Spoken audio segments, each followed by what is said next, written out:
لو انت في الكلام قادر فبيرسي تاو في الفعل فاجر. ما تنساش ان انت تعمل لايك وكومنت وشير وسبسكرايب وتفعل زر الجرس عشان يوصل لك كل جديد.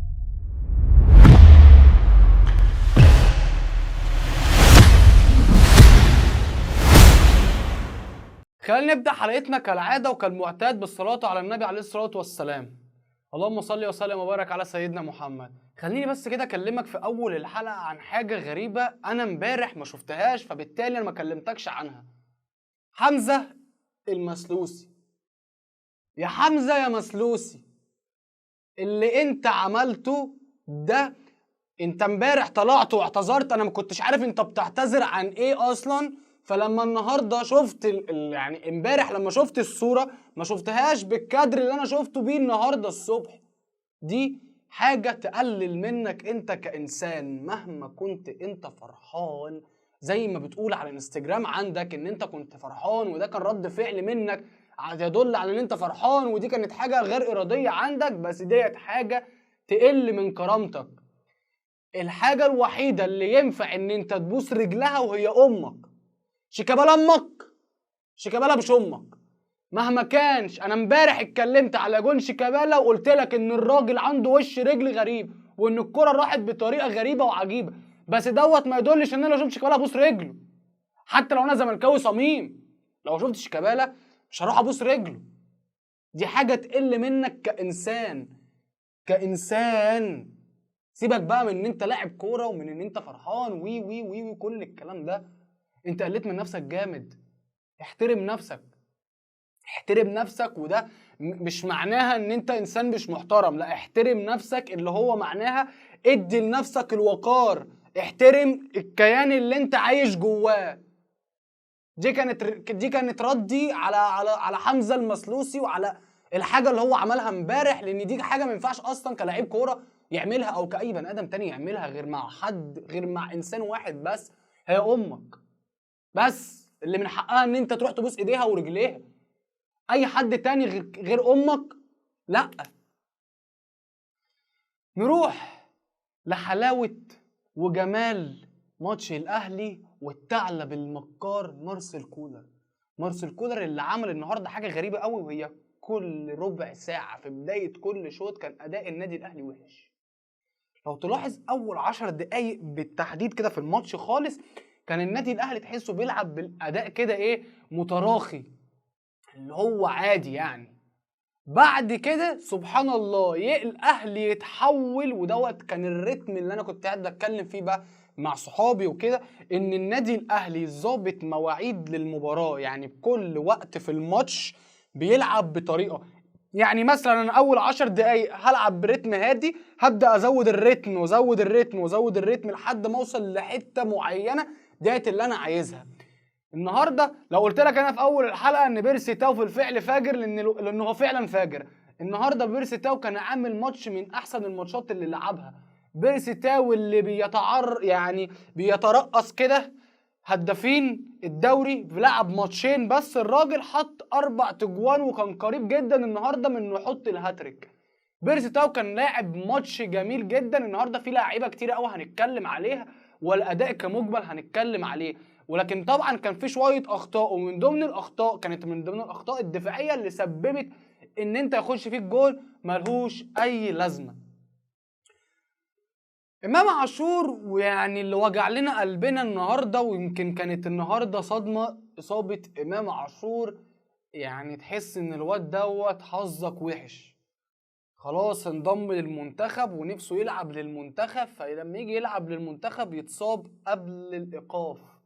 كان اخر ماتش النهارده قبل الايقاف الدولي، وهو النهارده اللي الاهلي مس عليك ومس على كل جمهوره. احلى مسا عليكم يا جدعان، عشان انا هقعد فتره 12 يوم مش هلعب، فخليكم على ايه، فاكرين الماتش الجميل ده. طبعا 12 يوم دي كتير، 12 يوم توقف دولي دي كتير. كل الناس كل الانديه هتبدا تلعب ماتشاتها تاني من يوم 20 او يوم 19 اكتوبر ان شاء الله. طبعا كلنا عارفين ان يوم 20 دوت الاهلي هيلاعب فيه سيمبا التنزاني في افتتاح بطوله السوبر الافريقي، وهي البطوله المستحدثه. نرجع لموضوعنا ونتكلم عن اللعيبه واداء اللعيبه. النهارده امام عاشور كان عامل اداء عالي قوي قوي قوي قوي قوي. الكعب الجميل اللي راح لحسين الشحات، اللي حسين الشحات حطها، ولكن الحظ ما كانش واقف جنب حسين الشحات، ولكن الحظ ساب حسين الشحات وراح لبيرسي تاو اللي الكرة تترد من العارضة، فبيرسي تاو يستلم الكرة ويوقفها بطريقة كويسة قوي في منطقة ال6 ياردة. يعني هو استلم الكرة في منطقة ال6 ياردة وقدر انه يشوط شومة في الجون، شاط صاروخ في سقف الجون، ودي كانت افتتاح الاهداف من بيرسي تاو. يجي بعد كده الاهلي يلعب باداء تحسه متراخي شويه، او تحس ان الريتم بتاع النادي الاهلي قل في حاله اصابه امام عاشور اللي نزل مكانه طاهر اللي هكلمك عنه، بس مش دلوقتي لان طاهر بالنسبه لي انا غير مرضي. طاهر عامل لي ازمه، انا كمحمد طاهر عامل لي ازمه. بس خلينا نروح لاداء النادي الاهلي اللي زي ما قلت لك قل لما امام عاشور جاله اصابه. وهل كان يمكن امام عاشور اللي نزل مكانه طاهر ما كانش قادر يملي الفراغ اللي كان مليه امام عاشور في الملعب؟ ولا انت كطاهر عشان ده مش مركزك الاساسي انت ما كنتش في ادائك؟ حتى انت كطاهر لما بتلعب جناح ما بتأديش المستويات اللي الاجنحه بتاعت النادي الاهلي بتقدمها. يعني انت تلعب فين؟ لعبت جناح مش جايه معاك، لعبت نص ملعب مش جايه معاك، تلعب مكان الشناوي؟ قول لي هتلعب مكان الشناوي يا عم، هكلم لك مستر كولر، مستر كولر بالحب عشان ايه؟ الجمهور تعبان من طاهر. قلت راجع وتدريبات خصوصيه ومش عارف ايه، قلنا طاهر هيرجع ويكسر الدنيا، وعايزين طاهر القديم بتاع زمان اللي كان بيروح يفتح سبرنتات وبيجري بالملعب وبيعمل اوفرات وي وي وي. طاهر اللي كان من موسم او موسمين موجود مع النادي الاهلي حاليا مش ده طاهر، مش ده طاهر. هنتكلم عن ايه؟ احنا اتكلمنا عن هدوء النادي الاهلي، طبعا انا هتكلم عن كوكا. كوكا ده بقى في حتة تانية. كوكا اللي وانا قاعد كده بتفرج على الماتش وبحضر تقريبا من اول 10 دقايق لعب وانا كتبت اسمك يا كوكا. من اول 10 دقايق اللعب وانت قدرت ان انت تثبت لي ان انت لاعب فعليا تقدر ان انت تسد الخانه، وان انت لاعب من ضمن اللعيبه الشباب اللي قادرين يغيروا رتم المباراه للانديه بتاعتهم. خلينا بس بنتكلم عن فكره اللعيبه الشباب، وفكره ان انت كمدير فني او انت كاداره نادي تهتم جدا بتصعيد الناشئين، او تهتم ان انت تجيب لعيبه او صفقات من خارج النادي بتاعك تكون سنها صغير، لان السن الصغير هو اللعيب عنده القدره انه يقدر يلعب معاك سنه واثنين وثلاثه واربعه على نفس المستوى، لان هو بالتالي لسه صغير بمعنى اصح، يعني بمعنى الكوره ولغه الكوره لسه عيل كرويا قدامه مشوار طويل. فلما يكون هو صغير وبيلعب بالاداء ده وماشي بالريتم ده ان انت تخليه يقدر يشارك اساسي النهارده، فديت كانت حاجه جامده او تقيله شويه على كوكا، اللي يمكن كوكا شارك كام مره اساسي في ماتشات يمكن تتعدى على الايد الواحده. كوكا النهارده اللي لعب اسيست دوا لحسين الشحات، كوكا النهارده اللي بعت الملعب باللعيبه بالجماهير بالاستاد بالمشاهدين بكل الناس اتبعتت كلها ما عدا واحد هو حسين الشحات. حسين الشحات اللي النهارده ركن كورتين احلى من بعض، الكره اللي جت في العارضه والكره اللي قدر انه يحطها جون. حسين الشحات من اللعيبه اللي مستواها دايما في التزايد مستمر، الله اكبر عليك. بقيت بخاف اقول اسمك حسين يا شحات، بس انا هفضل اقول اسمك عشان انت من اللعيبه ان انا بحبها، وطبعا اخواتي وحبايبي اللي متابعين عارفين انا ليه بقيت بخاف اقول اسم حسين الشحات. لو انت اول مره تتفرج عليا فانا في حلقه فاتت جيت بقول تشكيله النادي الاهلي قلت حسين الشحات اساسي، النور قطع. وانا طبعا هفضل اقول حسين الشحات من اهم واحسن اللعيبه في مصر. حسين الشحات من اللعيبه اللي لازم تكون معاك في المنتخب. حسين الشحات عنده كواليتي عاليه جدا ما شاء الله عليه، نينجا بمعنى الكلمه. لما الكره تروح مع حسين الشحات اعرف انه هيعمل فنتايه، هيرقص، هيعدل ويشوط على الجول، هياخدك كوبري كده على الماشي. حسين الشحات من اللعيبه اللي بتقدر تعمل الفارق للنادي بتاعها في لمح البصر.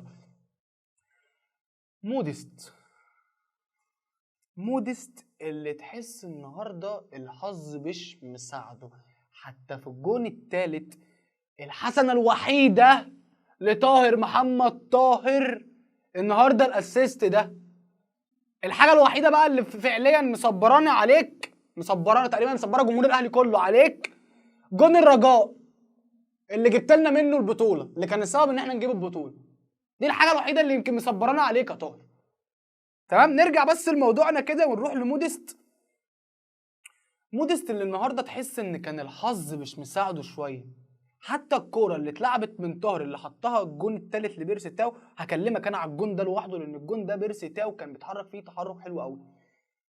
الكوره برضو اتلعبت ورا موديست. لو تلاحظ ان في كذا كوره النهارده اتلعبت لموديست بالغلط، يعني ملعوبه وراه. انا كمهاجم انا مش عايز الكوره ورايا، انا عايز الكوره قدامي عشان اقدر ان انا بحركه جسمي اقدر اخلص في الجون. طيب انت تحط لي الكوره ورايا فانت بتعجزني، انا كمهاجم بتعجزني. انت كجناح او كمدافع او كاي مركز بتلعب في الملعب، لو حطيت لك الكوره وراك هعجزك، لان ده عكس اتجاهك عامه. موديست اللي انا زي ما اقول لك وعند قراري، هيجي يوم وهاجي النهارده هقول لك يا جماعه النهارده هحكم لك على موديست. موديست اللي لحد دلوقتي انا مش قادر احكم عليه. هل انت لعيب كويس وجامد ولا انت لعيب تعبان وسنك كبير وكانت صفقه فاشله؟ موديست النهارده كان بيأدي الواجبات الدفاعيه على اعلى مستوى. يمكن في كرة واحدة بس اللي هو دخل فيها مع الشناوي، اللي الشناوي طلع اداله بالبوكس، وكانوا وقتها حتى الشناوي لما راح يصالحه او يحضنه يعني زمايله وكده في الملعب، كان باين قوي على موديست عدم الرضا للمستوى اللي هو بيأديه. كان باين قوي عليه انه نفسيا في الماتش يعني النهارده ما كانش راضي عن المستوى، او ما كانش راضي عن ادائه، او ما كانش راضي على سوء حظه. لان انا النهارده هرجع لك واقول لك النهارده هو الراجل لعب ماتش كويس، ولكن الحظ لم يساعده. الحظ ما كانش معاك النهارده يا موديست. جون بتاع بيرسي تاو، الكرة اللي انا كنت لسه بكلمك عليها من دقيقة، اللي جت ورا موديست بيرسي تاو حطها. ارجع كده للجون ده من الاول هتلاقي طاهر اخترق معاه موديست، وبيرسي تاو اصلا كان لسه بره ال 18، كان بعيد.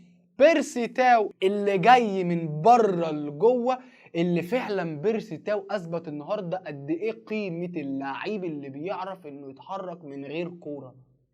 اللعيب اللي بيعرف يتحرك من غير كوره هو اللي بيقدر يخلق الثغره في قلب الدفاع لاي نادي.